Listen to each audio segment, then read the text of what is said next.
DPOC está ligada só ao cigarro ou predisposição da criança já desde o útero pode estar relacionada com a origem da doença?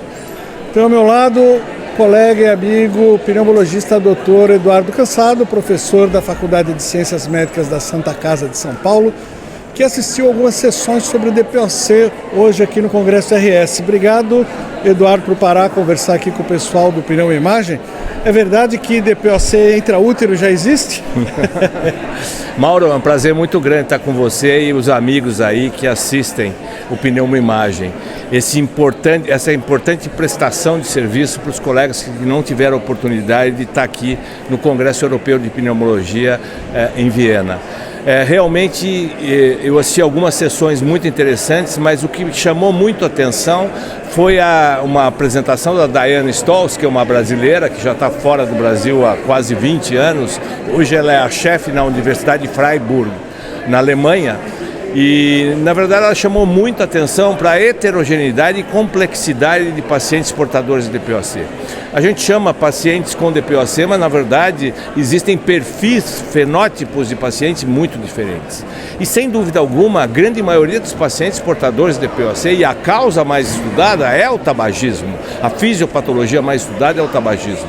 Mas existem muitas outras causas que podem predispor ao indivíduo a desenvolver a doença.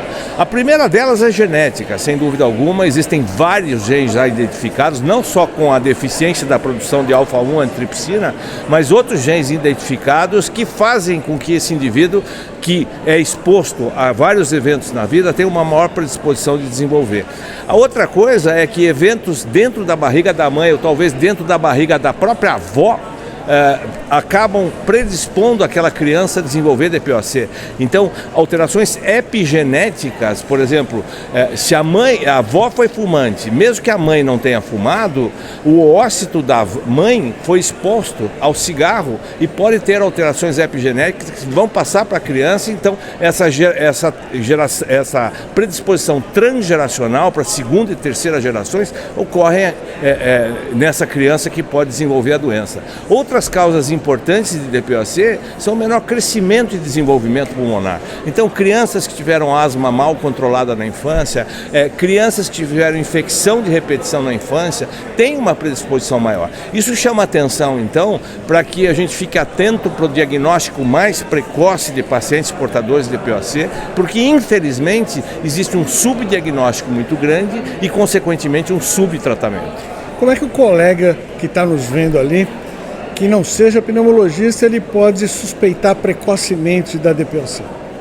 Na verdade, hoje a gente usa a espirometria, com o padrão ouro para diagnóstico de DPOC, mas infelizmente a espirometria é um método que é muito tardio para o diagnóstico. Muitas vezes o paciente nos procura porque um colega cardiologista pediu uma tomografia, apareceu enfisema, a gente faz espirometria, a espirometria está normal. Esse paciente então não tem doença? Não, ele tem doença, ele não tem DPOC pelo padrão ouro, que seria o volume expiratório forçado no primeiro segundo sobre a capacidade vital pós-broncodilatador menor do que 70%.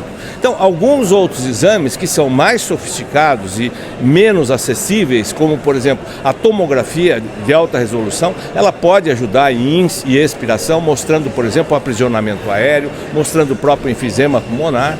Outros exames, como a oscilometria de impulso, também pode ajudar, mostrando aumento da resistência, diminuição da condutância da pequena via aérea.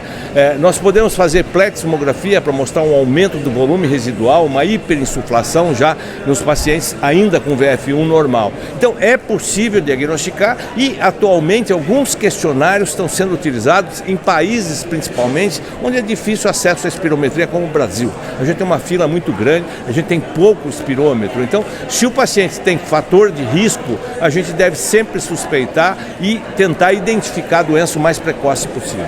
Importante o colega não menosprezar o sintoma de cansaço do paciente. Muitas vezes o paciente ele subestima o cansaço, achando que é porque ele está acima do peso, que é porque ele já tem mais do que 40 anos, ou porque quem é fumante é natural cansar mesmo e não se dá conta que já tem DPOC.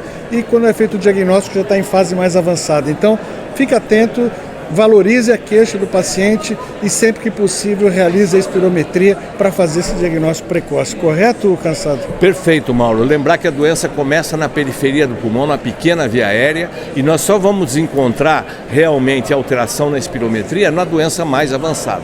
Então, se o paciente tem tosse, tem catarro, ele tem doença. Esse paciente deve ser avaliado de maneira objetiva, pensando no diagnóstico de POC. Não é normal ter tosse e catarro porque o indivíduo fuma. É isso aí, pessoal. Continuem seguindo o Pneumoimagem, continuem acompanhando. Voltamos aqui direto de Viena com novidades do RS 2024. Eu sou Mauro Gomes, médico pneumologista, editor aqui do portal. E RS 2024 é aqui no Pneumoimagem.